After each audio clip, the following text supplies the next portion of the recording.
Hi guys, welcome back with me, Lord Chow Chow 2025, and let's learn Excel. Today we're going to learn about pivot. Okay, it's really basic, but pivot is one of the most important feature in Excel. If you're working, you must really comfortable with pivot. Not for pivot, just the regular pivot. And I will show you what is pivot. Pivot is a way for you to aggregate your data to summarize it in a very simple way. How to use pivot? Just first you block your data like this, and then tell it insert, and then tell it pivot table from tables or range. Just tell it whether you want to make in the same existing sheet or the new worksheet. We choose the new worksheet here.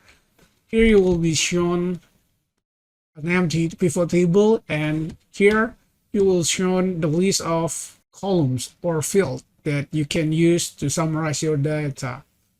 This is the four view that you can use. Filter, it means exactly what?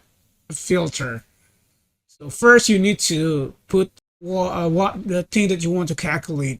It's usually something that you can aggregate, like sales or incentive, but it could also maybe other things that you cannot aggregate, but you could use count, like number of heroes there. So here is all the data you want to see, and you could now have columns here. Value, you have value in the column. Now you could put something in the row and the column and the filter.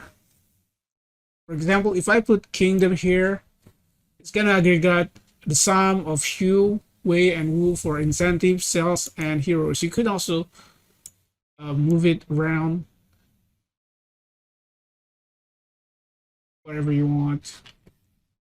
And you could also put product in here, and it's gonna aggregate here for every kingdom, or you could put it on the columns where you want the value or the product. This is just the position. Okay, and the filter gonna filter what noun you want to use. So yeah, it's really work like wonder. Anyway guys, I think that's it for today's video. Hope it helps. Thank you for watching and have a nice day.